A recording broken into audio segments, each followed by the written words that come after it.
Donc, une nouvelle conversation, comme chaque année. Peut-être commencer avec la question du répertoire. Et avant de commencer avec la question du répertoire, qu'est-ce que tu fais du répertoire et des classiques? Il y a une chose qui me frappe beaucoup dans les discours que tu tiens sur les œuvres, et depuis très longtemps, et sur l'école des femmes, c'était flagrant à propos de MeToo, c'est le lien que tu fais à l'actualité immédiate. Tu l'as fait, je me souviens d'un Pierre Andémo, tu l'avais relié à cette femme qui avait fantasmé ou fabulé dans le métro une agression. Donc souvent, quand tu montres quelque chose, tu le lies à quelque chose qui vient de se passer, qui est dans l'air du temps. Je voudrais savoir le statut de cette actualité dans ton travail. Est-ce que c'est ça qui inspire et qui borde le choix des textes, ou est-ce que c'est quelque chose qui vient percuter le travail? C'est-à-dire à quel endroit, quel est le statut de l'actualité dans ton travail, plus précisément sur les classiques? On parlera un peu des œuvres contemporaines après. Bonjour. Alors oui, c'est vrai que j'ai besoin d'accroche, on va dire, d'accroche avec l'actualité. Quand je choisis de monter une pièce, il y a quand même pas mal de facteurs. D'abord, en fait, c'est pas du tout évident de faire un choix de pièce. C'est pas du tout une chose simple, pas du tout une chose évidente. Il y a des moments où je ne sais pas du tout ce que je vais faire, ce que je vais monter. Alors, je dirais qu'il y a un stock de pièces que j'aime beaucoup. Peut-être certaines que je ne monterai jamais. Et puis d'autres que je relis régulièrement. Je pense d'abord que les metteurs en scène, enfin en tout cas moi, je peux pas tout monter. Je pense que les acteurs peuvent pas tout jouer, que les metteurs en scène peuvent pas tout monter. Donc choisir une pièce, c'est un moment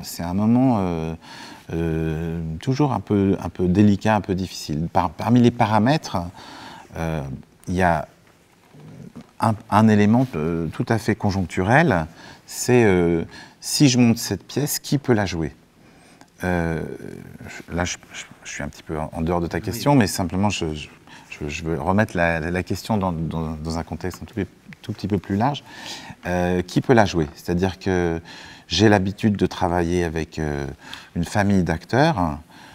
Donc on retrouve d'un spectacle à l'autre les mêmes acteurs. Bon, par exemple, dans l'École des femmes, Claude Duparfait, il avait joué dans beaucoup de spectacles, mais notamment dans les 2 autres Molières que j'ai montés. Donc monter l'École des femmes, c'était déjà quelque chose qui s'inscrivait dans un parcours avec un acteur. Donc j'avais monté le Misanthrope. Je prends l'exemple concret de l'École des femmes. J'avais montré le Misanthrope où Claude jouait Alceste. J'ai monté Tartuffe où Claude jouait Orgon. Et depuis ce moment-là, je me suis dit le prochain c'est Arnolphe. Ça, donc, c'était il y a 10 ans. Et puis après, quand on veut monter l'École des femmes, il faut trouver une Agnès. Donc quand j'ai monté le Canard sauvage qu'on avait joué ici, avec Suzanne Aubert, je m'étais dit, ça ferait un bon couple Arnolphe-Agnès. Et puis, mais j'étais pas encore décidé à le faire, j'avais ça dans un coin de tête. Après, il y a donc 2 autres facteurs déclencheurs. Il y a avec quelle langue j'ai envie de travailler, avec quel type de théâtre j'ai envie de travailler. Par exemple, l'année, je sais pas, si je monte une pièce de Shakespeare, peut-être qu'après, la fois d'après, j'ai pas envie de travailler avec une pièce en vers, où j'ai envie de travailler sur une écriture plus contemporaine. Ça, c'est des questions dans le travail de quel genre de texte on a envie de travailler. Et puis, arrive la question de l'actualité. Il se trouve que, par exemple, sur l'École des femmes, effectivement, on a pu évoquer MeToo, c'est-à-dire MeToo. MeToo, c'est un slogan pour parler de quelque chose, d'un sujet beaucoup plus large et qui n'est pas conjoncturel, pour le coup, qui existe depuis longtemps, qui est la question de la domination masculine. Et en face de ça, MeToo, c'est la question de la libération d'une parole face à cette domination, et d'une parole qui n'est pas seulement une parole féministe, revendicatrice, mais une parole aussi de souffrance. Il se trouve que la décision de faire l'école des femmes, je l'avais prise bien en amont du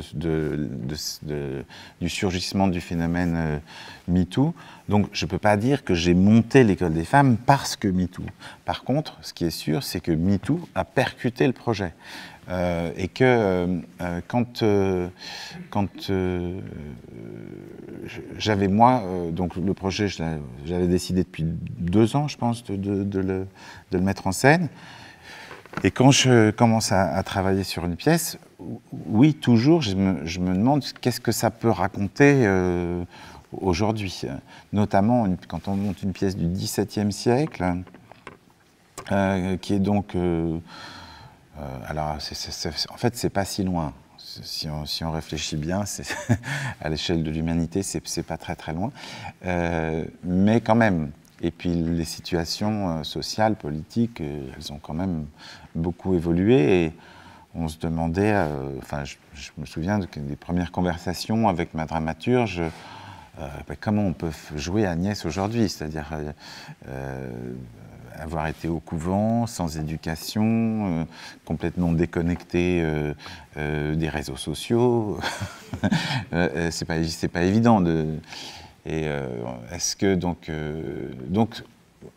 la grande question qu'on se posait dans les premières conversations autour de la pièce, c'est qu'est-ce qu'on fait de ce personnage d'Agnès? Et puis le phénomène MeToo est arrivé, et ça a quand même pas mal percuté le projet. Et ça a tellement percuté que j'avais, moi, dans un premier temps, vous savez, je fais moi-même les scénographies, donc j'avais prévu une scénographie en amont je dirais en amont de l'été 2018, parce que je travaille à peu près 1 an à l'avance sur les projets. Donc, après l'été, quand le phénomène MeToo est sorti, je me suis dit non, mais ça va pas du tout ce projet, ça va pas du tout cette scénographie. C'est pas ça qu'il faut raconter aujourd'hui. Donc, c'était quoi la différence entre les... Ah bah ça n'avait rien à voir. Enfin, c'était pas du tout le même projet. Disons que le premier projet était... c'était un décor qui...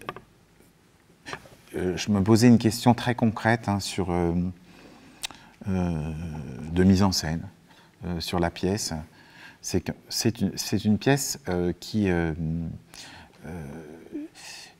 très spéciale en fait. C'est une pièce où il n'y a pas, enfin, où il y a beaucoup de choses qui se passent entre les actes et tout le reste on raconte. Donc c'est une pièce où on passe son temps à raconter ce qui se passe dehors. Alors il y a ça parfois un peu dans le théâtre classique, mais cette pièce-là, elle est très très radicale de ce point de vue-là. C'est vraiment, de ce point de vue-là, c'est une pièce hyper moderne, en fait, dans sa structure, dans sa forme. Il y a des gens qui arrivent sur scène, qui disent ce qui s'est passé avant, et dans la scène d'après, on comprend que ce qui s'est passé, c'est pas ce que la première personne a raconté, mais autre chose. Donc d'un côté, on a envie de montrer ce qui se passe en dehors, mais de l'autre côté, on ne peut pas trop le montrer, parce que sinon, on enlève le ressort intellectuel et comique de la pièce, qui est le fait qu'une histoire n'est pas celle qu'on croit. Et donc cette pièce, d'un point de vue scénographique, elle est très intéressante du point de vue dramaturgique, mais elle n'est pas très intéressante du point de vue scénographique. Parce qu'en fait, normalement, ça se passe sur le seuil de la maison d'Arnolphe, et ça ne bouge pas, la maison d'Arnolphe, on est devant et il ne se passe rien. Enfin, c'est-à-dire qu'on n'a même pas besoin de la maison d'Arnolphe, mais enfin, si on en a besoin dans le sens où tout se passe à l'intérieur de la maison d'Arnolphe, donc il y a une énigme, un secret dans cette maison, et donc la pièce, c'est l'exploration par le spectateur, en fait, de cette énigme. Mais d'un point de vue scénographique, c'est un petit peu ennuyeux. Et donc, mon premier projet, c'était de faire j'avais fait une sorte de cube en béton et qui tournait, donc on pouvait être dedans ou dehors de la maison. Ce qui permettait d'être à la fois sur le seuil, mais aussi de rentrer dans la maison. Je voulais rentrer dans la maison. Et ce projet insistait en fait beaucoup plus sur la question de la séquestration. Donc on avait d'emblée un personnage qu'on voyait séquestré. Le problème de ça, c'est qu'à partir du moment où le personnage est séquestré, enfin Agnès est séquestrée par son tuteur, avec les images qui pouvaient être associées à ça, les histoires à la Dutroux, à la Natacha Kampusch, tout ça. Enfin, c'était ce genre d'histoire que j'avais dans la tête. Quand on est là-dedans, tout de suite, le personnage séquestrant, c'est-à-dire Arnolphe, devient tout de suite un personnage psychopathe. C'est-à-dire quelqu'un avec lequel personne ne pourra s'identifier dans la salle. Donc ça sera toujours très facile pour le spectateur de dire « Ah, quelle horreur ce type-là ». Et à partir de ce moment-là, on crée un dispositif où le personnage d'Agnès est la victime d'Arnolphe. Et il me semblait, plus je travaillais sur la pièce, plus je me disais, mais ça va pas, on va pas réussir à raconter la pièce dans ces conditions-là, même si ces images de séquestration de Natacha Kampusch et tout ça, elles sont là, quelque part, mais je ne pouvais pas trouver l'ambiguïté nécessaire, et notamment, quand on a commencé à travailler avec... parce que souvent, quand je fais un spectacle, je fais 1 ou 2 semaines de répétition en amont, qui me sert un peu de workshop, de recherche. Avec la distribution des films. Avec la distribution, oui. C'est pas un stage, c'est vraiment 2 semaines de répétition, un peu détachées du reste, qui permettent de valider des choix de dramaturgie, des choix de scénographie. Et je me suis aperçu que pour arriver à jouer cette première scène, ces 2 premières scènes en fait de Arnolphe et Agnès, à la fois pour que le comique de la scène, le comique que Molière a bien clairement mis dans ses scènes sorte, et qu'on arrive vraiment à les jouer, si on est d'emblée dans une situation où le personnage d'Agnès vit sa séquestration comme un cauchemar, on ne peut pas y arriver. Vous avez vu le spectacle, il y a des gens qui n'ont pas vu le spectacle, mais je ne vais pas en dire plus que ça. Hein. Mais en tout cas, dans la scène, la fameuse scène du petit chat est mort, où où Arnolphe cherche à savoir si elle a couché ou pas avec Horace, et qu'elle lui répond franchement oui, il était là, ouais, il me caressait, oui, il me disait des mots d'amour, et où elle lui dit franchement, alors, la tradition, c'est de dire, elle est idiote. Donc, elle lui dit franchement et innocemment elle répond comme ça, avec innocence, aux questions d'Arnolphe. Et moi, je me suis dit, non, en fait, le problème, c'est pas une question d'être bête, au contraire, je pense que c'est d'abord le personnage est très intelligent, mais c'est plutôt de savoir dans quelle relation de confiance ou quel type de relation fait que cette parole est possible. Donc si le type est d'emblée vu comme un bourreau, ça va être très compliqué. Si par contre, il est vu comme un père, c'est-à-dire que lui, il la voit comme une épouse possible, mais elle le voit comme un père. À ce moment-là, ce n'est pas la même chose. Et puis, elle n'a pas les codes de l'éducation, ce qu'il convient de dire ou ce qu'il ne convient pas de dire, parce que ce qu'il faut dire, c'est que l'école des femmes, en fait, ne commence qu'au 3e acte. Avant, c'est quelqu'un qui n'a pas d'école, qui a été au couvent. Donc elle a un peu d'école, c'est bien dans l'église ici, elle a eu une éducation religieuse, elle a quand même appris à lire et à écrire avec des sœurs, ce qu'à un moment donné, d'ailleurs, Arnolphe regrette. Hein, je n'aurais jamais dû apprendre à lire, et encore moins à écrire. Mais en fait, il lui a rien expliqué. Il a préféré qu'elle ne sache rien sur les choses de l'amour, les choses du sexe, etc. Et y compris sur ce qu'une femme doit faire ou pas faire, etc. C'est au troisième acte, dans la scène des Maximes, qu'il commence son éducation. Donc ça c'est important de le noter. Donc, elle n'a pas les codes, et donc elle peut parler avec une forme de franchise. Et c'est cette franchise qui crée du comique, puisque tout d'un coup, elle dit des choses qu'elle ne devrait pas dire. Enfin, et puis, si elle était n'importe qui, elle ne les dirait pas, elle les cacherait, elle essaierait de dissimuler. Alors, il y a des choses qu'elle dissimule, d'ailleurs, hein, mais en gros, elle dit assez franchement les choses. Ce qui produit un effet comique, puisque lui, il se prend dans la figure, bah oui, il m'a caressé, oui. Ça crée un comique, mais ça ne la rend pas idiote. Et ça, c'est très, très, très, très important. Mais pour ça, il fallait qu'on puisse se raconter que ce monsieur Arnolphe, pour Agnès, c'était quelqu'un qu'elle voyait comme quelqu'un de gentil. C'est-à-dire, au fond, il l'a retirée du caniveau. Elle était dans la misère. C'est une enfant abandonnée. Elle a été achetée par... Okay, soit on le dit de manière un peu négative, soit on va le dire de manière un peu positive. De sa situation de misère, elle a été recueillie. Soit on dit elle a été achetée à cette femme qui s'en occupait quand elle était enfant. Elle a été mise au couvent, donc elle a été protégée. Après le couvent, bon, moi j'ai pas été beaucoup au couvent, mais je ne crois pas que ce soit très très très marrant. Donc je pense que sortir du couvent, quelqu'un qui sort du couvent, et puis peut-être qu'elle est quand même mieux chez Arnolphe qu'au couvent.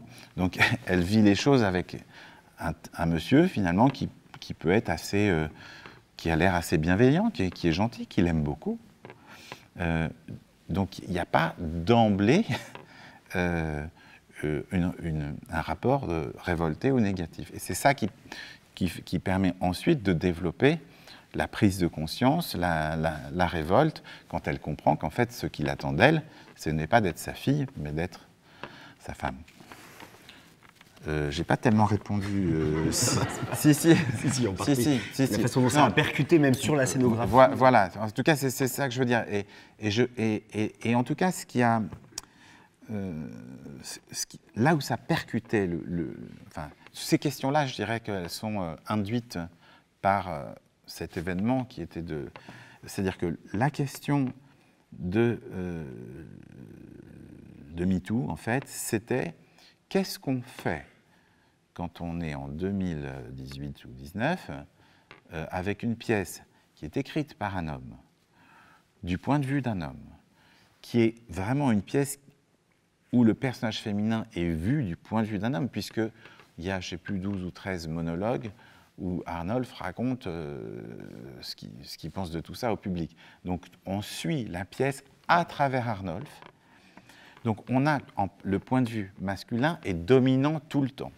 Donc nous, notre grand enjeu dramaturgique, c'est de dire comment je fais exister le point de vue d'en face, avec un personnage qui a quatre scènes dans la pièce, une où elle a 3 répliques quand il retourne quand il arrive de voyage, et elle lui dit qu'elle a fait sa couture, etc. Donc rien de spécial. Deuxièmement, quand la scène du petit chat est mort, là c'est sa grande scène, mais où elle est quand même cuisinée sous la forme d'interrogatoire d'Arnolphe. Troisième scène, c'est la scène des Maximes du mariage. Elle n'a pas une parole à elle dans cette scène. Il parle, et ensuite il lui fait lire ce qu'il lui a écrit ou ou en tout cas le livre qu'il a trouvé sur l'office de la femme. Donc elle n'a pas un mot à elle dans cette phrase. Donc tout l'enjeu, par exemple, de cette scène, c'était comment je fais exister le point de vue d'Agnès alors qu'elle n'a pas une parole propre. Et puis, dernière scène, qui est alors un peu plus facile dans le sens où elle est vraiment dans la libération de sa propre parole. Mais il fallait trouver le moyen de faire exister ce point de vue. Et c'est là, je dirais que, plus qu'en montrant des liens avec MeToo, en fait, c'est pas, je ne montre pas des liens avec MeToo, c'est plutôt l'esprit de la dramaturgie qui est impacté par la nécessité de donner une force, une autonomie et un point de vue aux personnages auxquels Molière n'a pas donné vraiment d'autonomie. Alors, il y a plein de choses sur lesquelles je vais essayer de réagir, mais juste avant, peut-être une question plus générale, mais par rapport à ce que tu viens de préciser, on entend bien à quel point il y a un travail de broderie sur l'interprétation des choses. Plusieurs fois d'ailleurs, quand tu parlais, tu expliquais que tu voulais surtout pas fermer par exemple la lecture pour le spectateur, le mettre à un endroit où il n'y a pas de répulsion immédiate envers tel ou tel personnage. Alors d'un point de vue plus général, ce serait quoi la fonction pour le spectateur, pour l'esprit commun aujourd'hui, quelle est la fonction de monter l'école des femmes? C'est-à-dire qu'est-ce que, justement, tu dis, c'est une pièce qui est animée par un regard masculin, donc tu travailles. Comment est-ce qu'on peut, dans un texte, mais qui date, tu dis, je ne fais pas un théâtre critique. Donc, tu dis, je fais un théâtre d'appel. Ce serait, comment est-ce qu'on pourrait caractériser la fonction? Qu'est-ce que ça fait de faire entendre cette chose-là, ce texte-là, d'avoir recours à ce poème dramatique, à cette œuvre du XVIIe siècle pour aujourd'hui? Est-ce que d'abord c'est une question que tu te poses et qui t'importe dans le travail? Et comment est-ce que tu pourrais répondre à ça? Oui, ça m'importe beaucoup. Ça m'importe beaucoup. La question du spectateur, en fait, m'importe beaucoup. Je disais quand j'étais très très jeune, je disais toujours mettre en scène, c'est creuser sur la scène la place du spectateur. La creuser, c'est-à-dire lui donner une place. Cette place, c'est pas n'importe quelle place. C'est vrai que je pense qu'il y ait quelque chose d'ouvert.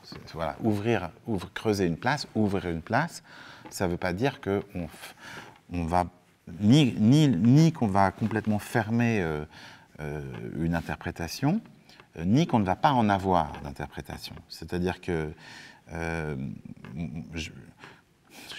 quand je dirigeais l'école du TNS, par exemple, et que je travaillais beaucoup avec des jeunes metteurs en scène, des jeunes acteurs, j'avais tendance mon idée je fais un petit détour, hein, pardon, mais tout est lié. Tout est lié. Quand je disais toujours, moi, mon but dans la formation d'un jeune metteur en scène, c'est évidemment ni qu'il fasse ce que je fais, ni qu'on le formate d'une manière ou d'une autre. Ce qui m'intéresse, c'est qu'il trouve son chemin. Mais je pense qu'on trouve mieux son chemin face à un point de vue affirmé qu'en restant dans le vide. Donc, je disais ce que moi, dans la formation, j'affirmais mes points de vue, ma façon de faire, etc. Et puis l'autre, il peut se positionner. Dans la vie, c'est pareil. Quand on a en face quelqu'un qui ne se positionne pas, c'est très très difficile de trouver sa place. Donc c'est pareil pour le spectateur. Et après, quand je dis je ne fais pas de théâtre critique, ça veut... Le texte date, hein. Oui. Mais oui, parce que ça c'était un point de vue par rapport à ce qui s'était fait dans le théâtre des années 70, disons, dans l'époque de Jean-Pierre Vincent. En fait, ce qui m'intéresse, je crois, c'est, quand je dis creuser la place du spectateur, c'est que le spectateur soit confronté. C'est-à-dire que le spectateur ne soit ni dans une position de consommer, ni dans une position alors, parce qu'on peut consommer du divertissement, mais on peut consommer aussi du prêt-à-penser. C'est pareil. Donc, on a l'impression que c'est le contraire, mais en fait, c'est pareil. Donc, ce qui m'intéresse, c'est qu'il soit confronté. Alors, par exemple, sur le personnage d'Arnolphe, si on est aujourd'hui dans la salle, en général, dans les gens qui sont du public de théâtre, alors moi j'espère toujours que le public de théâtre il s'ouvre, il s'élargit, et qu'on n'a pas que les gens qui ne viennent qu'au théâtre et qui connaissent l'école des femmes. D'ailleurs, moi je monte toujours une pièce en me disant que les gens ne l'ont jamais vue, ne la connaissent pas. Je dois aussi tenir compte du fait que les gens la connaissent, mais je pars du principe que les gens ne l'ont pas vue. D'où la nécessité d'être aussi très, très clair dans la façon de raconter les histoires, de mettre en place les choses. Il faut qu'il y ait une clarté. Pour moi, la clarté, c'est fondamental. Disons que le discours d'Arnolphe sur les femmes et les hommes, votre sexe n'est fait que pour la dépendance.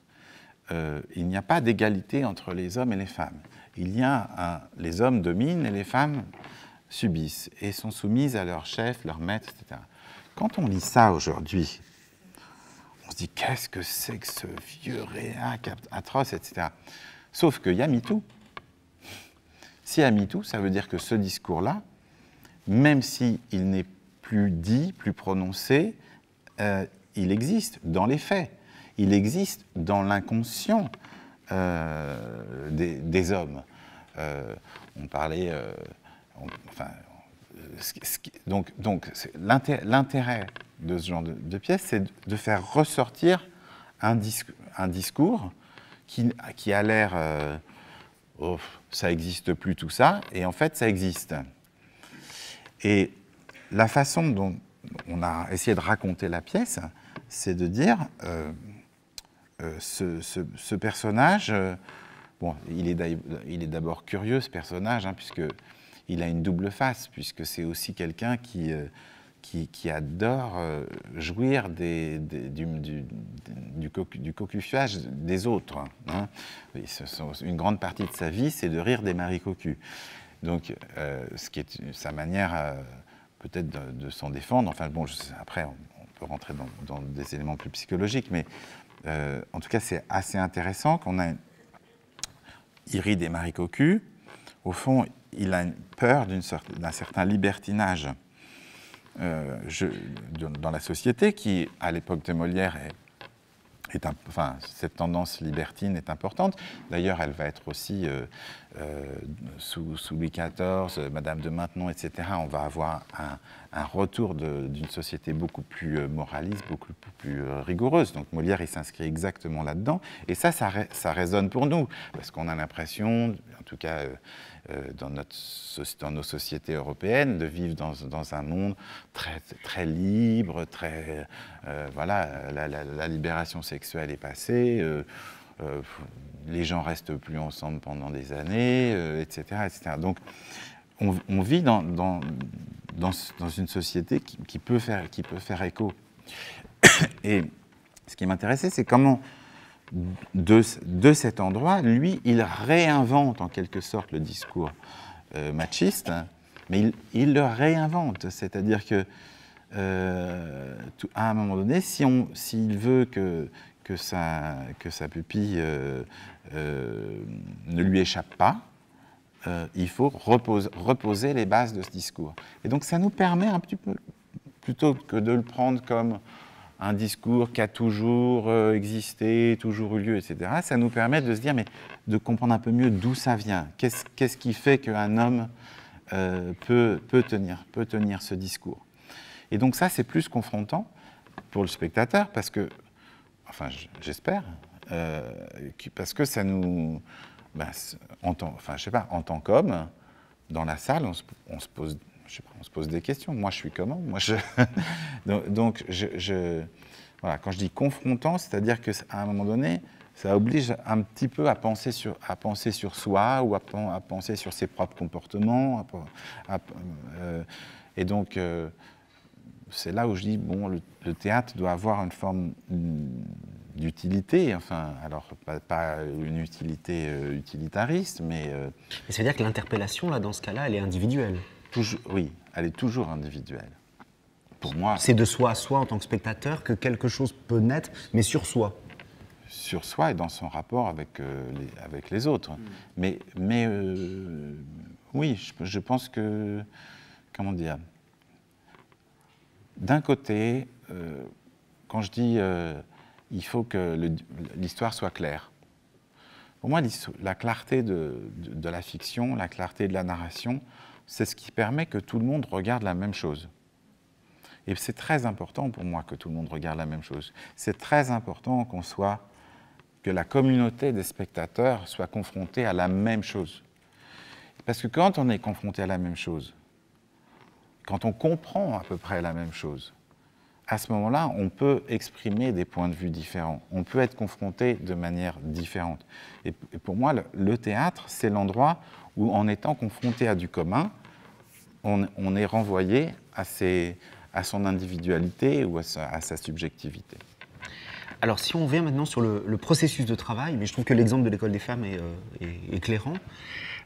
Les hypothèses dramaturgiques que tu énonces là, elles se forment comment? C'est-à-dire que tu travailles, tu fais partie des très rares metteurs en scène en France à travailler avec une dramaturge depuis très longtemps, Anne-Françoise Benamou, et d'être dans un dialogue à deux de travail. Tu dis, je m'y mets à peu près 1 an à l'avance. Donc peut-être d'ailleurs il y aurait une question sur jusqu'à quelle souplesse tu te laisses pour perturber un dispositif et complètement changer ou modifier une dramaturgie ou une scénographie.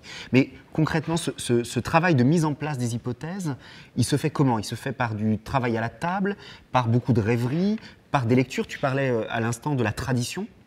Dans la tradition, le personnage d'Agnès, et en voyant l'École des femmes, j'ai souvent pensé à Jouvet. Donc, est-ce que pas forcément en disant que c'est dans la continuité, mais on pense aussi par lien de confrontation, là, pour le coup. Ce travail-là, il se fait comment? Il s'organise comment avant le moment avec les acteurs? Comment est-ce que ça se construit? Alors, de manière un peu informelle, c'est-à-dire qu'effectivement, je vais avoir quelques conversations avec Anne-Françoise Benamou.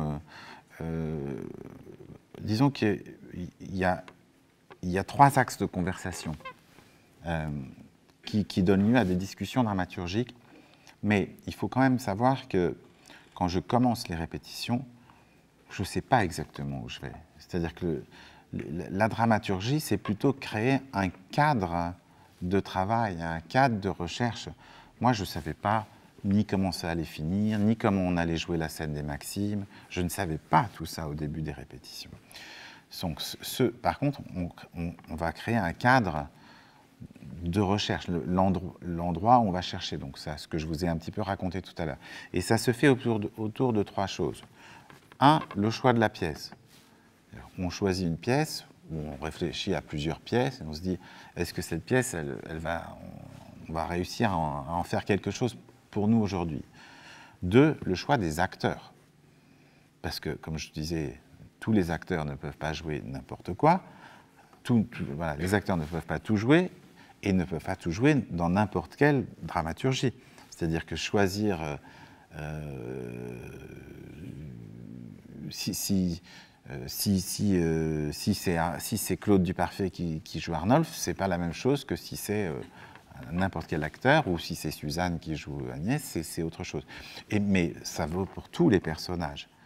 C'est-à-dire que qui va jouer Chrysalde, qui va jouer Horace, Et en fait, quand on commence à discuter de la distribution, on rentre d'emblée dans des questions de dramaturgie. C'est qui ce genre de personne?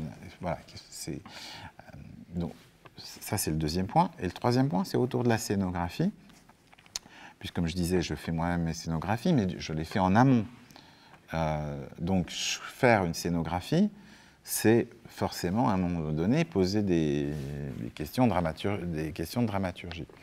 Et alors, par rapport à ce que tu dis, pour moi, ce qui est aussi important, c'est de pas me fermer la tête.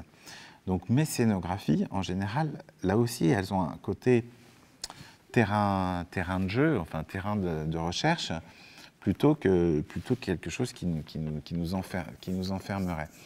Et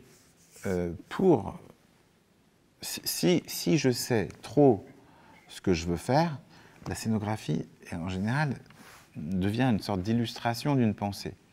Et ça ne me va pas du tout. Donc, il faut que... Donc, quand je commence à travailler sur les scénographies, je ne veux pas non plus avoir trop réfléchi à la pièce, en fait. C'est-à-dire, j'ai besoin d'avoir comment dire, un peu de garder une dimension intuitive. Donc, en fait, c'est parfois l'intuition scénographique qui permet d'approfondir le choix dramaturgique. Donc, si l'intuition est bonne, bah, ça produit ça, et si elle n'est pas bonne, bah, ça peut produire des spectacles qui vont avoir du mal à trouver leur centre de gravité. Et ici, comme je vous ai dit, il y a ce problème d'une scénographie induite par la pièce qui est plutôt ennuyeuse, mais depuis le début, j'avais besoin qu'on soit un peu dedans et dehors. Donc, à un moment donné, est venue cette histoire de vide, de transparence, et puis d'un dispositif qui soit moins un dispositif réaliste qu'un dispositif fantasmatique. Mais bon, dispositif fantasmatique, ça marche bien avec Arnolphe, puisque Arnolphe, c'est quelqu'un qui fantasme sur une jeune fille. Mais cette dimension fantasmatique, elle existe dans beaucoup de mes spectacles. Donc, je fais que tirer un fil qui est, je dirais, un peu toujours le même. Et quand arrive le premier jour de répétition, tu dis quoi aux acteurs? Est-ce que des choses sont dites sur, encore une fois, des hypothèses même vagues et confuses? Ou est-ce que c'est un travail à la table et puis tu parles après? Ou est-ce que c'est pas du tout travail à la table et vous mettez tout de suite Alors, en général, en fait, moi, j'aime pas trop parler. Donc j'essaye de dire, voilà, on va faire ça, voilà ce qu'on va chercher, voilà quels sont les enjeux. Voilà, par exemple, donner une autonomie, un vrai point de vue à Agnès, ça c'est un des enjeux du spectacle. Et ce n'est pas un enjeu, ce qui est important pour moi, c'est de faire comprendre que ce n'est pas juste un enjeu pour la comédienne qui va jouer Agnès, c'est un enjeu pour tous les acteurs. Et ça, c'est important, c'est-à-dire de partager avec l'équipe ce genre d'enjeu. Donc, on va donner les enjeux, et puis après, on va se lancer dans le texte. Et après, on va commencer à déchiffrer le texte.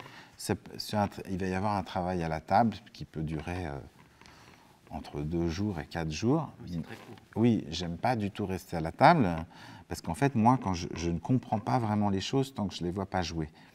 Donc je comprends le sens. Hein. Quand je dis ça, c'est plus... je parle d'une compréhension de... Voilà, quels sont les enjeux, qu'est-ce que ça veut dire dans la relation. Donc je reste très peu à la table, voilà, 2 à 4 jours, selon que le texte est particulièrement difficile ou pas, et on essaie d'abord de faire l'état des lieux du texte, c'est-à-dire qu'est-ce qu'on ne comprend vraiment pas, mais au sens littéral, parce que quand vous lisez l'École des femmes, des fois le texte est vraiment difficile, c'est un des textes les plus difficiles à lire. Moi, quand je le lis, il faut que je fasse attention au micro. Quand je relisais le texte, parfois je restais 10 minutes sur une tirade à me dire mais qu'est-ce qu'il dit là, qu'est-ce que ça veut dire? C'est une langue difficile. Donc le premier travail, c'est déjà d'éclaircir, parce que Molière, c'est difficile parce que c'est ancien, et parce que la langue est assez tortueuse, mais pour l'époque, enfin, Molière, il fallait qu'il soit compris, hein, il n'a jamais voulu faire du théâtre hermétique, donc on n'est pas devant quelque chose qui devrait être compliqué. Donc il faut quand même essayer que tout le monde comprenne ce qui est dit au sens littéral. Donc ça, je dirais que c'est essentiellement ça, le travail à la table, et à la faveur de ce travail, ben, on va discuter un peu, voilà. On discute. C'est à bâton rompu, en essayant que tout le monde se sente très libre, y compris de poser les questions les plus bêtes et les plus idiotes, parce que parfois ça permet de lever des lièvres. Et voilà. Et après, on se lance dans le travail de plateau. avec les acteurs. Et puis là, on commence à se dire, ouais, oui, mais si tu le joues comme ça, ben là, on ne comprend pas. Et puis voilà.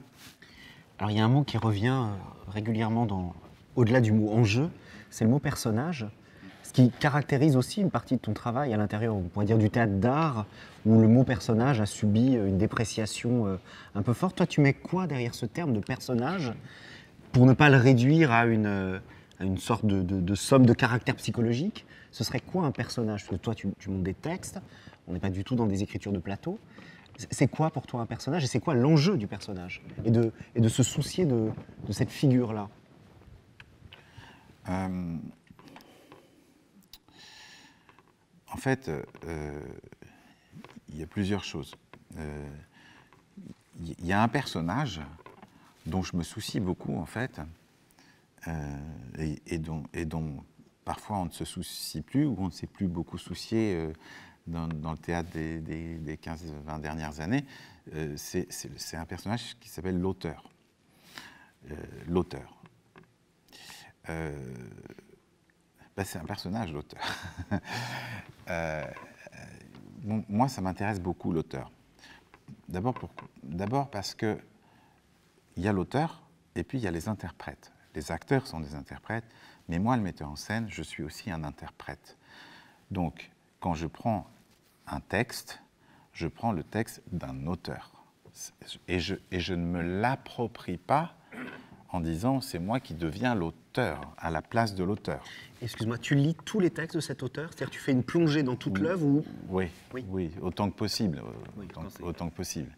Mais je n'ai pas lu tout Molière, mais enfin, bon, j'en connais beaucoup. Ibsen, oui, j'ai vraiment tout lu. Enfin, Puis par ailleurs, c'est des auteurs sur lesquels tu reviens. Voilà. Mais alors, quand je dis... je fais le détour par l'auteur pour revenir au personnage, parce que sinon on ne comprend pas exactement. Donc l'auteur, c'est quoi l'auteur? Moi, j'ai énormément d'admiration et de fascination pour les auteurs. Parce que je ne suis pas auteur, parce que je n'écris pas. Et que écrire, c'est un geste qui demande un courage et une nécessité voilà, très, très particulière. Donc, ensuite, l'auteur, quand je dis je m'intéresse à lui, je ne m'intéresse pas énormément à sa biographie. C'est-à-dire, c'est pas que ça m'intéresse tellement de savoir ce qu'il a vécu, avec qui il a couché, enfin tout ça, franchement, c'est pas ça le sujet. Mais c'est de dire, un texte fait partie d'une œuvre, c'est pour ça que c'est important de lire le reste, et tout le temps, je me dis, mais qu'est-ce qui a amené cette personne à écrire tout ça? Parce qu'il faut le faire, quoi. Il faut vraiment le faire. Donc j'ai besoin de revenir un peu à ce geste de nécessité, à ce geste profond. Quand on prend un auteur comme Molière, au début, on se dit « Ah, c'est un sacré bon faiseur de théâtre ». Oui, il est habile, il sait faire rire, il s'est tellement bien faire rire que même en 2019, on arrive à rire encore de trucs qu'il a écrits il y a 3 siècles. Donc, il est très fort, il a beaucoup de savoir-faire, Puis quand on rentre là-dedans, on se dit, oh là là, mais qu'est-ce qu'il avait dans le crâne, cet homme-là, pour être capable de ça? Donc, je ne vais pas aller chercher les éléments biographiques, mais essayer de considérer qu'il y a dans une œuvre des tas de choses qui sont nécessaires, profondes, qui font partie d'un univers personnel. Je pense que Molière, il ne serait pas Molière, il n'aurait pas écrit Le Misanthrope ou L'École des femmes si ces questions qui sont portées là-dedans, par exemple je ne sais pas, la place de la femme dans ce théâtre-là, la place du désir féminin, la place de la maîtrise. Tous les personnages de Molière sont des personnages qui essayent de maîtriser leur vie, de maîtriser l'autre, etc., et qui n'y arrivent jamais. Donc, l'un des grands ressorts du théâtre de Molière, c'est le besoin de maîtrise. Donc, je ne sais pas ce que ça... Je ne vais pas psychanalyser Molière. Hein. À la limite, ça ne m'intéresse pas. Mais j'ai besoin de comprendre que ça, c'est au centre. Parce que quand je comprends que ça, c'est au centre, à ce moment-là, ça m'aide à jouer, ça m'aide à trouver les situations et ça m'aide à ne pas banaliser. C'est-à-dire ne pas... L'école des femmes, on est percuté par MeToo, mais ce n'est pas un spectacle sur MeToo. C'est pour moi le texte d'un homme qui a été profondément confronté, très personnellement impliqué dans ce qu'il dit. Quand il met en scène un personnage comme Arnolphe, c'est toute sa contradiction à lui qui est là-dedans. Et c'est ça qui est touchant. Si on ne va pas chercher cette contradiction, si on ne va pas chercher ce que lui a mis personnellement, à ce moment-là, on reste en surface. On reste dans la banalité et finalement, on reste dans le prêt-à-penser. Donc pour moi, c'est l'investissement personnel, subjectif, nécessaire qui peut nous sortir du banal, en fait. J'en viens aux personnages. Les personnages, au théâtre, c'est pas... moi, je pense que le théâtre, c'est ce qu'il y a de plus difficile à écrire. Le plus difficile. Et tout le monde n'écrit pas du théâtre. Il y a beaucoup de gens qui sont des romanciers extraordinaires, mais extraordinaires. Mais quand ils commencent à essayer d'écrire du théâtre, ça ne va pas du tout. Parce que... c'est vrai. On a des idées là tout de suite. Ouais. Parce que c'est pas la même chose. Écrire du théâtre, c'est accepter à la fois qu'il y ait des points de vue différents qui existent, donc, et c'est accepter, au fond, je pense que son moi soit dispatché, skisé,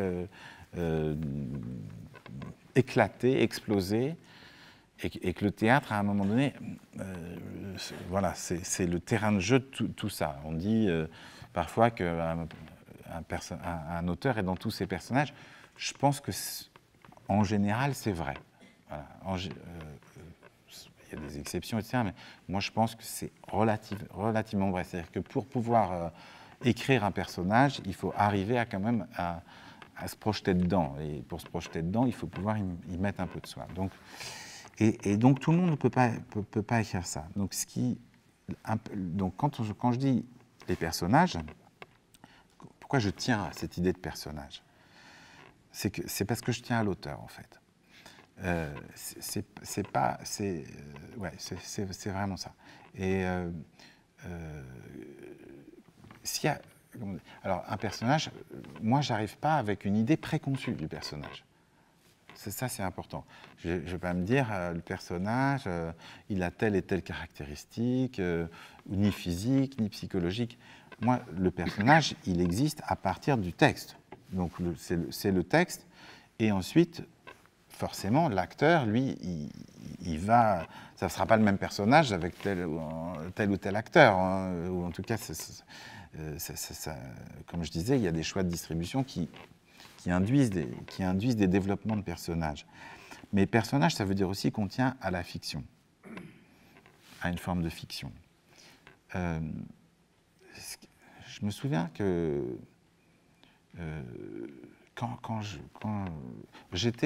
j'ai commencé à faire du théâtre, donc en 1988, alors on était déjà dans une grande période de déconstruction du personnage, de la fiction, etc. Donc moi j'étais aussi pris dans ces questionnements-là. Et puis il y a eu un grand moment pour moi, c'est quand j'ai monté La Cerisay, c'est-à-dire quand j'ai monté Tchekhov. C'était ici d'ailleurs, on l'a joué ici au Centre Dramatique en 93. 12. Saison 12-13. Saison 12-13. Et il y avait quelque chose... c'est créé en 12 ans. Et Tchekhov, il y a des personnages chez Tchekhov.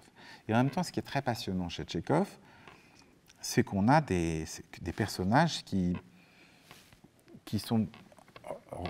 Enfin, comment dire ? La situation de la fiction... Elle est relativement faible. il y a peu d'action, comme on reproche aux pièces de Treplev dans La Mouette. Il y a peu d'action chez Tchekhov. C'est des gens qui parlent. C'est des gens qui sont installés là et qui parlent. Donc, on a une parole qui est... si on a un acteur qui est très bon, très naturel, il va vraiment donner l'impression que c'est lui qui parle. Hein.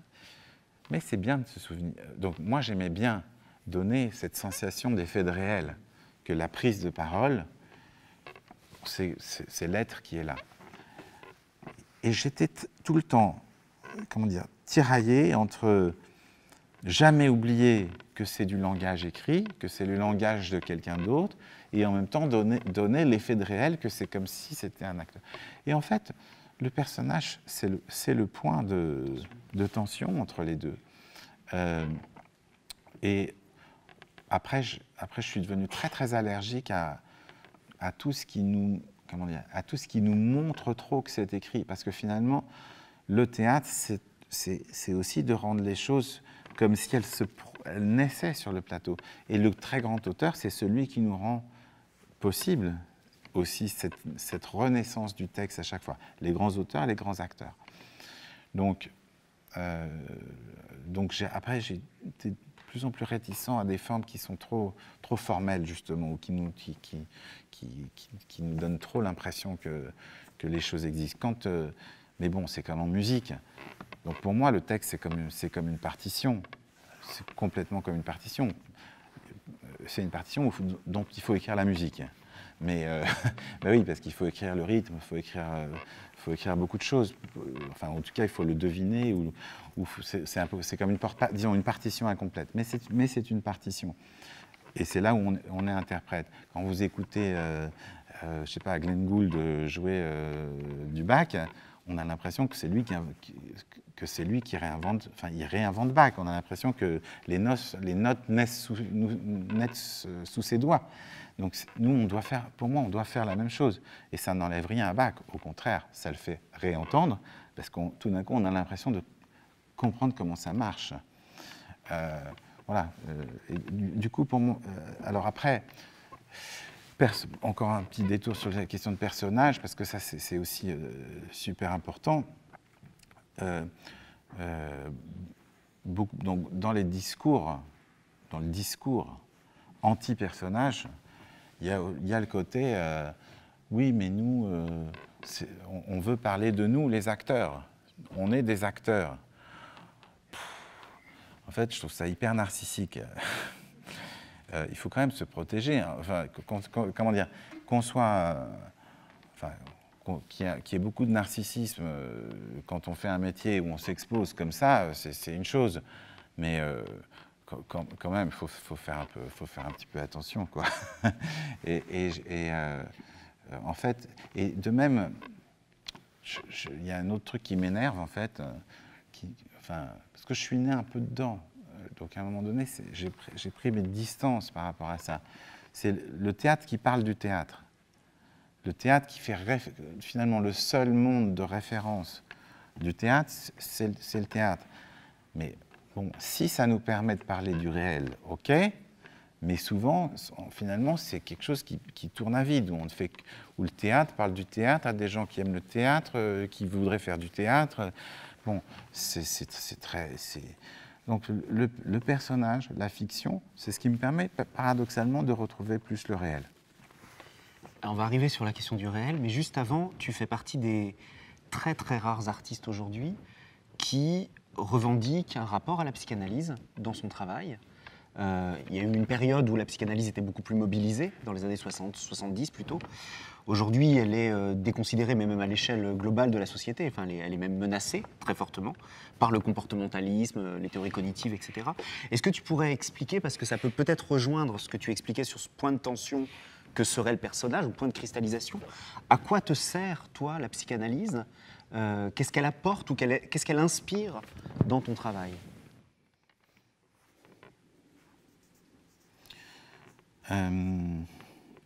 Alors, d'abord, dire que mon rapport à la psychanalyse est pas du tout, enfin très peu théorique.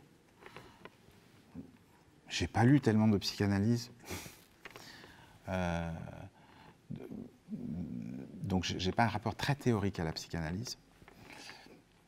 Mais bon, on va dire que je suis tombé dedans quand j'étais petit parce que ma grand-mère était psychanalyste, ma mère est psychanalyste. Donc voilà, c'est pour ça que je dis que c'est pas très théorique.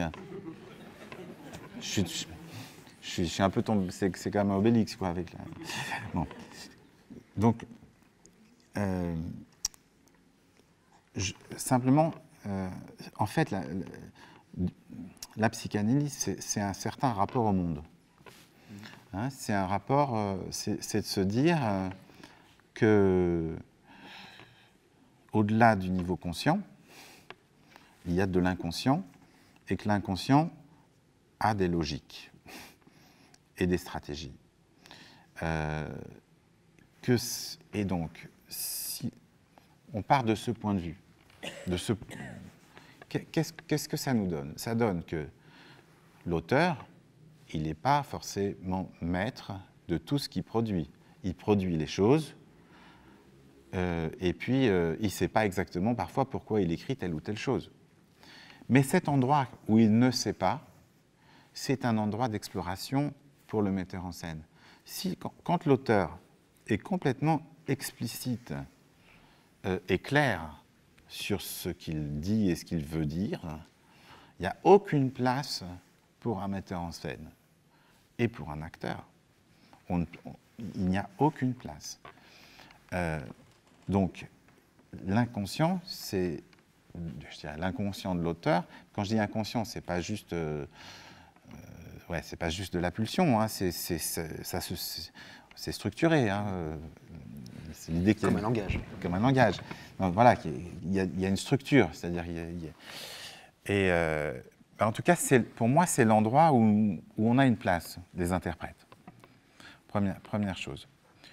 Pour le personnage, c'est la même chose, mais plus pour l'acteur, en fait, c'est que, parce que l'inconscient de l'auteur, il passe dans un inconscient des personnages, en fait. Donc, c'est aussi l'idée que il y a toujours, comment dire, les choses ne s'arrêtent pas à ce qui est dit. Alors, c'est pas seulement du sous-texte, parce que le sous-texte, c'est quand on dit quelque chose, mais on en pense une autre, ou on dit quelque chose pour faire passer un autre message. Ça, c'est le sous-texte. Ça, c'est, disons, le niveau psychologique. Mais psychanalytique, ça veut dire que le personnage lui-même ne sait pas exactement pourquoi il dit quelque chose, ou pourquoi il prend telle ou telle position, etc. Après, dans le travail, c'est plutôt comme un postulat de départ, hein, que comme... enfin, c'est finalement assez rare qu'on se dise ah oui, on va comprendre. Enfin, je veux dire qu'on formule tellement des choses, mais c'est un postulat de départ. Et c'est quand même important, par exemple, dans mes choix d'acteurs, quand j'ai des acteurs qui ont du mal à comprendre ça ou à admettre ça, en fait, j'ai du mal à bosser avec eux.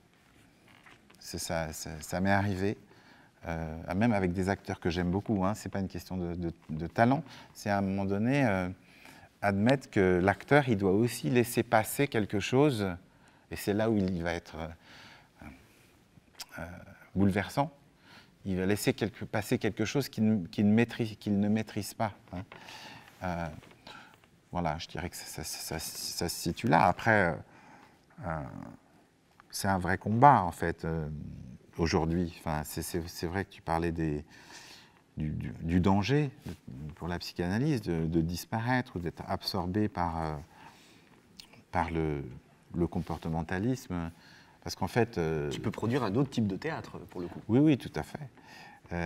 Mais comment dire, je pense que de rentrer en analyse, de rentrer dans un processus... en fait, c'est beaucoup. D'abord, c'est un processus de longue haleine. On règle pas la psychanalyse, ça aide pas à régler tel ou tel problème. C'est vraiment une question de rapport au monde et de rapport aux autres qui est en jeu. Hein. Alors, dans ces entretiens, donc Petite Porte, Grand Paysage, à la fin du livre, il y a des entretiens avec Anne-Françoise Benamou, et tu dis quelque chose que je trouve, j'aimerais que tu expliques, que je trouve assez passionnant. Tu parles de l'excès de tu dis, je vais essayer de bien le citer, l'excès de la réalité sur la forme, c'est constant dans mon travail, même dans mes spectacles d'aujourd'hui. Et un peu plus tard, quelques lignes après, on peut se battre avec le réel pour essayer de le mettre en forme, mais ce qui est intéressant, c'est l'endroit où il déborde la forme. Et tu dis un peu plus loin que, en fait, c'est l'échec quasiment de la forme dramatique à saisir le réel qui t'intéresse. Est-ce que tu peux expliquer cette tension, pour le coup, cette dialectique entre la forme et le réel? Alors d'abord, je pense que le réel, enfin une grande partie du réel, dans une salle de théâtre, c'est le public. On est là, on est dans une forme de réalité, hein, c'est aussi un certain réel. Mais on est aussi basculé dans la fiction, basculé dans des tas de choses, et même si dans le travail justement de la forme, on va être... on va essayer de faire résonner des tas de choses du réel. En réalité, ceux qui sont le réel, c'est ceux qui arrivent à 20h, qui sortent du boulot, ou pas du boulot, ou de faire du réel. Voilà. Et qui s'abstrait du réel dont ils viennent pendant 1 heure, 2 heures, 3 heures, et puis qui y retournent. Et donc, ce qui apporte vraiment du réel, c'est le public. Et quand je dis il y a un excès, c'est que la façon dont le public va réceptionner l'œuvre, c'est là où ça, de toute façon, ça déborde, c'est en excès. Après, c'est aussi un petit peu la question de l'inconscient, parce que l'inconscient, c'est aussi ça, le réel. C'est-à-dire le fait qu'on a beau faire une forme, on a beau à peu près essayer de maîtriser le sens, ben, il y a toute une partie du sens qu'on ne maîtrise pas, qu'on ne maîtrise pas. Ouais. Mais alors, la question est, effectivement, enfin, le réel, c'est ce à quoi on se cogne. Mais par rapport à ta citation, en fait, ma question, elle était à double sens avec ce que tu as dit avant. C'est-à-dire que on voit bien, je trouve très belle l'idée que la mise en forme échoue, en partie, que le réel... Et on voit bien aussi depuis le début de cet entretien combien ce que tu fais, même si c'est a posteriori, c'est-à-dire que ce n'est pas des a priori, est justifié. Et ma question, c'est comment est-ce qu'on laisse encore une place à de l'arbitraire pur? Alors, l'arbitraire n'est jamais pur du point de vue de l'inconscient, il a toujours une histoire, mais comment est-ce qu'un acte n'est pas toujours immédiatement justifié et justifiable? Et comment est-ce que tu tiens cette tension entre un travail qui vise à rendre intelligibles les choses, à faire percevoir la profondeur et l'inconscient qui nous travaille et qui nous agit, qui justifie, encore une fois, avec beaucoup de sophistication dramaturgiquement les choses, et en même temps, le fait qu'il y a du réel, et que le réel n'est pas complètement maîtrisable rationnellement ou intellectuellement, ou même en tant que spectateur, il y a des actes dont on ne comprend pas la justification, même la nécessité. Comment dire, c'est difficile pour moi de répondre parce que c'est un endroit qui échappe en fait. Mais si je ne veux pas fuir la question, je pense vraiment que ça se passe autour des acteurs. C'est-à-dire que quel que soit ce qu'on pense, ce qu'on maîtrise, etc., enfin, ce qu'apporte un acteur sur un plateau, il y a toujours un endroit où ça échappe. Et je dirais que c'est notre chance, enfin, je veux dire, les metteurs en scène, parce moi, je parle beaucoup de l'inconscient, de ce qui échappe, etc., mais vous voyez bien que je suis quelqu'un de très... Dans la maîtrise. Dans la maîtrise, oui. Mais les acteurs me sauvent de ça. Et les acteurs, comment dire, les grands acteurs, ils ont vraiment justement leur logique qui est à eux et personne ne peut intervenir là-dedans. Hein. Enfin, vous voyez Claude Duparfait qui joue Arnolphe, comment il en arrive à cette folie, comment il en arrive à être touchant en disant les pires horreurs. C'est une cuisine Alors oui, je le dirige, etc. Mais Et alors ça consiste justement en quoi, diriger Claude Duparfait? C'est-à-dire à quel endroit tu dis on ne peut pas intervenir dans cette logique, c'est ça la logique? mais parce qu'il faut d'abord il faut les laisser créer les acteurs. Il faut les comment dire, il faut les laisser inventer. Et bah, après, on peut lui dire non mais là ça part à, comment dire, on change de théâtre ou, ou on change d'histoire, mais Mais tu bon, parles avec- beaucoup aux acteurs?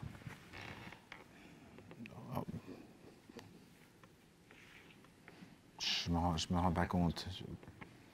Non, mais je fais pas des grands discours. Je passe beaucoup de temps à plutôt vers à vers. Ah non, pas ça, pas comme ça. Donc je vais être assez directif, mais en même temps à l'affût de la moindre chose que l'acteur peut proposer, peut inventer. Bon, tout à l'heure on me demandait la scène des Maximes, comment elle a été inventée. On a cherché beaucoup. On ne savait pas comment la faire. On savait à peu près ce qu'on voulait pas. On cherchait, on ne trouvait pas. Et puis un jour, justement, on se disait, mais c'est qui ce type? C'est Weinstein ou c'est pas Weinstein? Enfin bon, c'est juste pour... Ça aide à réfléchir en fait. Mais non, c'est pas Weinstein, c'est Arnolphe. Et Arnolphe, c'est quelqu'un de particulier. Et à partir du moment où, je sais pas, Claude, c'est un acteur qui amène aussi beaucoup de tendresse, en fait. Oui, il y a toujours beaucoup de tendresse dans ce qu'il fait. Donc il était tendre avec Agnès. Et si on lui enlevait cette tendresse, il n'avait plus aucune base pour travailler, en fait. Donc, il ne faut pas lui enlever sa tendresse. Mais par contre, il faut qu'on sente qu'à l'intérieur de sa tendresse, il y a un besoin d'emprise. Donc ça, il pouvait aller le chercher. Et de même pour Agnès, trouver le rapport où on est, comment dire, où on peut amener, être à la fois avec et à la fois avec une vie intérieure, en fait. Ah, j'ai pas employé le mot vie intérieure, en fait, mais en fait, moi, j'aime beaucoup la vie intérieure. Enfin, je veux dire, j'aime beaucoup quand je sens que les acteurs ont une vie intérieure. Quand un acteur n'a pas de vie intérieure, il ne m'intéresse pas. Donc, je veux dire, sur le plateau, je ne parle pas dans la vie. Non, sur le plateau, j'ai besoin de sentir qu'il se passe des choses à l'intérieur, et en même temps, sans enlever de l'importance à ce qui se passe à l'extérieur, puisque nous, ce qu'on voit, c'est ce qui se passe à l'extérieur. Donc, il faut voir clairement ce qui se passe à l'extérieur, mais sentir que tout ça est porté par une ébullition intérieure. Et pour finir sur la scène des Maximes, un jour, on cherchait, on n'y arrivait pas. Hein. Un jour, on s'est mis autour de la table, reprenons la scène, on va la lire. Et juste en la lisant comme ça, c'était tellement émouvant. Donc après, on s'est remis sur le plateau, on a essayé de refaire la même chose. C'est beaucoup moins émouvant. Et puis finalement, je pense que c'est cette histoire de tendresse. Mais aujourd'hui, j'emploie ce mot pour essayer d'être clair, mais on a un tel rapport avec Claude depuis longtemps que c'est même pas en le formulant, mais Claude, il adore. Enfin, très souvent, je me souviens que... Ah oui, quand on avait fait le Misanthrope, quand on avait fait Orgon, toujours il aimait bien apporter un cadeau aux personnes. Enfin, il rentre avec un cadeau. Donc dans le Misanthrope, il arrivait avec un petit bouquet pour Célimène, et dans Orgon, je ne sais plus ce qu'il ramenait une... Je sais plus ce qu'il ramenait. Une croix, peut-être. Oui, je crois qu'il y avait une croix avec un ruban, je sais plus, un crucifix. Enfin, il aime rentrer avec un cadeau. Mais, alors, on peut dire que c'est un signe, mais c'est aussi un état d'être de l'acteur de ramener un petit cadeau. Et là, il lui donne le livre. Je lui dis, bah, t'as qu'à l'envelopper dans un voile de mariée avec un ruban. ça fera un cadeau. Et donc, du coup, il lui donne ça comme un cadeau. Sauf que le cadeau, il y a une bombe dedans, mais qui va lui exploser à sa propre figure. Et puis en plus, comme il y a l'histoire du ruban avant, ben, je pense que Suzanne, avec son histoire de ruban qu'elle a donné, le ruban que vous m'aviez donné, elle s'est mise à jouer avec le ruban, à en faire tout un tas de trucs. Moi, j'ai laissé faire. Hein. J'ai laissé faire. La seule chose que j'essayais de contrôler, c'est attention que l'insolence ne prenne pas le dessus. C'est-à-dire qu'il y ait de l'insolence, mais sans que... Il ne faut pas que Arnolphe il puisse prendre du recul, parce que s'il prend la conscience que l'autre n'est pas avec, c'est fichu. Donc il faut être à la fois avec et contre. Donc là, le metteur en scène, il peut intervenir. Deux dernières questions. Justement sur ce metteur en scène, le metteur en scène, tu as été formé par Antoine Vitez, et il y a un texte de Vitez absolument passionnant dans lequel il dit « Il faut défendre le metteur en scène, et il faut défendre la mise en scène qui est menacée, qui est un des acquis du XXe siècle, des acquis du théâtre d'art. » Et je pense que c'est un texte qui a une grande actualité aujourd'hui. Est-ce que d'abord tu pourrais souscrire à cette chose-là? Il faut défendre la mise en scène, l'art de la mise en scène, et tu définirais comment, pour ton propre compte, ce qu'est cet art de la mise en scène? La singularité de l'art de la mise en scène. Oui, ben je pense qu'il faut défendre le metteur en scène. Ça, oui. Parce qu'il faut défendre le fait qu'il y ait des points de vue. Comme je disais au début de la rencontre, s'il n'y a pas un point de vue, il n'y a pas de possibilité de se positionner en face. Donc c'est très très important, les points de vue. Et puis on est dans une époque où c'est vraiment flagrant, quand on n'est pas du même point de vue que vous, on est monstrueux en fait. Hein. C'est-à-dire qu'il y a une difficulté profonde à se mettre à la place de l'autre. C'est d'ailleurs un problème psychanalytique, puisqu'en fait, la question de la psychanalyse, c'est comment je peux me mettre à la place, essayer de comprendre le point de vue de l'autre. Hein. C'est une des bases. Donc rien que pour ça, la mise en scène, c'est important. Après, je pense que la mise en scène, quand il faut défendre la mise en scène, ça ne veut pas dire défendre le metteur en scène. C'est-à-dire qu'aujourd'hui, chez Vitez, l'acteur, il est toujours défendu comme créateur. Hein, donc, c'est la mise en scène. Et moi, j'ai appris la mise en scène, effectivement, dans l'école de Vitez. J'avais un statut d'élève metteur en scène, mais je faisais la même chose que les acteurs. Enfin, je veux dire, il n'y avait pas de cours spécifique. Il y avait l'idée que la mise en scène, c'est quelque chose qu'on partage, que tout le monde partage. Alors, il peut y avoir un metteur en scène et des acteurs, il peut y avoir des collectifs, il peut y avoir toutes sortes de façons de faire. Aujourd'hui, je pense qu'il y a une différence, on va dire, entre, disons que les gens qui vont plus se positionner en interprète, comme c'est mon cas, et puis d'autres qui vont se positionner plus en auteur, enfin en metteur en scène auteur. Ça peut être auteur, metteur en scène quand on écrit ses textes et qu'on les monte, mais aussi quand on fait de l'écriture de plateau, hein, où on est en position d'auteur ou d'auteur collectif. Donc ça, là, aujourd'hui, il y a des choses... il y a plein de tendances, et puis le théâtre d'aujourd'hui, il est super riche et super vif. Enfin, moi, je trouve ça très, très, très stimulant. Enfin, ce qu'on vit aujourd'hui dans le théâtre, autant la société, par moments, c'est assez déprimant, autant le théâtre, je le trouve pas du tout déprimant, en fait. Y compris quand ça parle de choses déprimantes, au moins le théâtre, il est quand même globalement... vivifiant. Hein. De toute façon, peut-être plus que jamais, l'art porte une forme de vitalité ou de résistance, de résilience. Alors, qu'est-ce que c'est l'art de la mise en scène? c'est de faire coexister, des désirs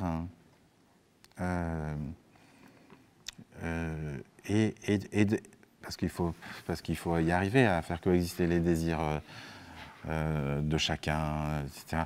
Mais aussi de faire le pont, de faire. Moi, je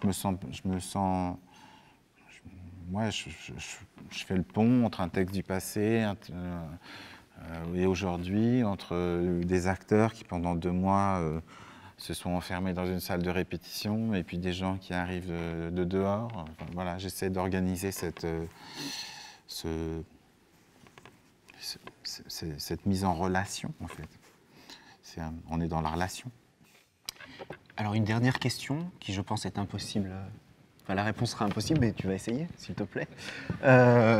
Tu t'inscris à l'intérieur, et d'ailleurs, il y a un texte qui est consacré, à l'intérieur du théâtre d'art, qui a une histoire de plus d'un siècle maintenant. Comment est-ce que tu pourrais caractériser, mais vraiment, ta contribution à cette histoire-là? C'est-à-dire, à quel endroit, toi, tu travailles dans le théâtre d'art, à le renouveler, à approfondir 1 ou 2 points? Comment est-ce que tu pourrais caractériser, oui, ta contribution à cette histoire de l'art du théâtre? Ou comment est-ce que tu aimerais qu'on caractérise cet endroit-là?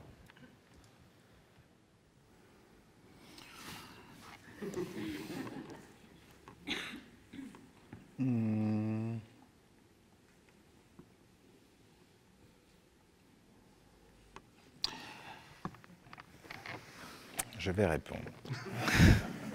Non, je sais pas très bien répondre. Ce que je peux dire, c'est que donc moi, j'ai commencé à faire mon premier spectacle professionnel, c'était en 88.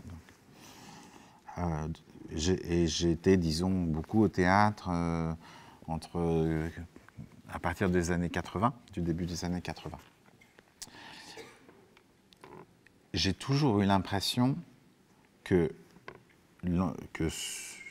j'étais le produit d'un croisement d'histoires qu'il y avait avant. C'est-à-dire, je me sentais à la fois un peu le fils de Vitesse, mais aussi le fils de Bernard Sobel, le fils du théâtre critique, le fils de Gruber. C'est-à-dire que moi, j'ai dévoré tout le théâtre que je pouvais dans ces années-là, et j'ai pas... je me suis posé en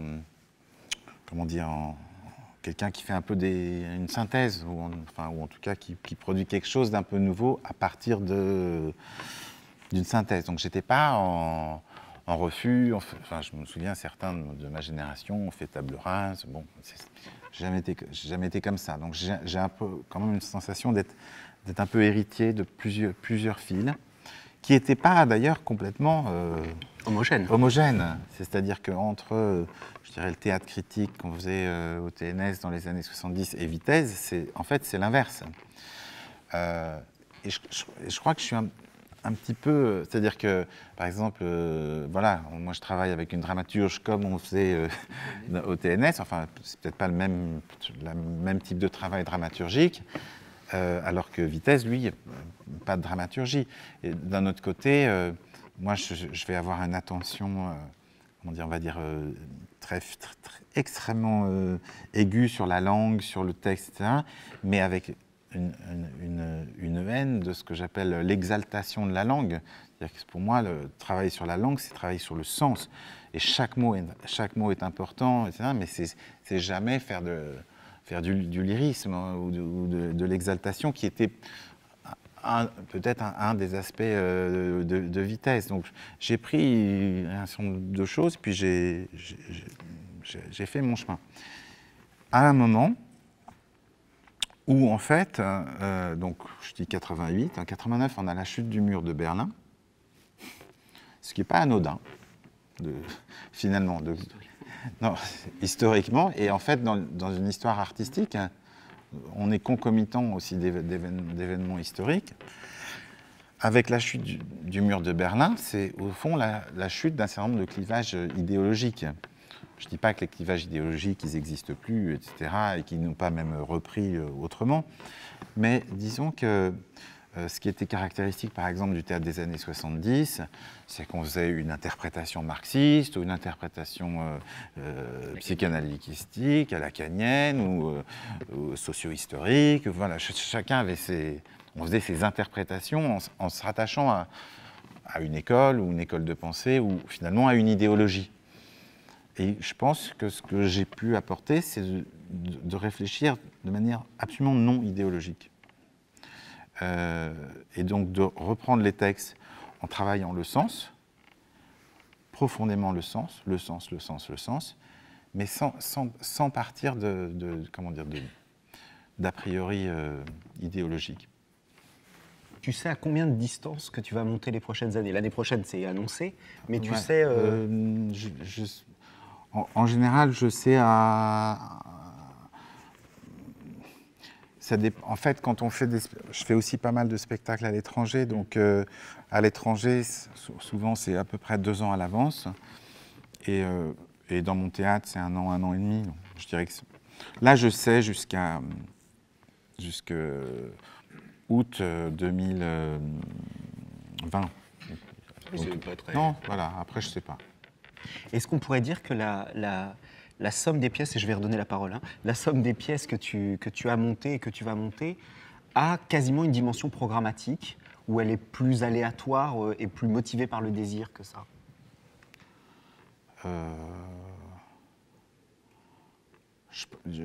Non, c'est quand même motivé par le désir, mais ça, quand je regarde, c'est quand même assez cohérent. Pour revenir sur une chose qu'on a dit tout à l'heure,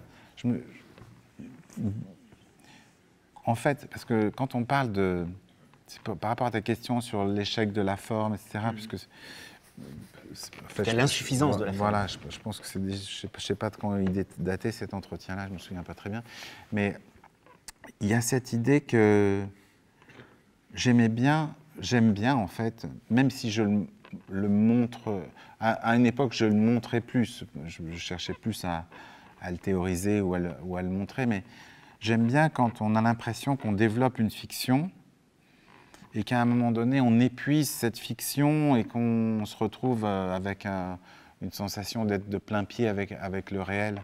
Parce qu'en fait, je pense que d'une certaine manière, vous rentrez, on se raconte une histoire et moi je vous rends à la réalité. Mais donc il y a un moment donné où j'aime bien quand je dirais, ça se tuile un petit peu et que nous, on fait déjà venir un peu cette sensation de réel à partir du plateau.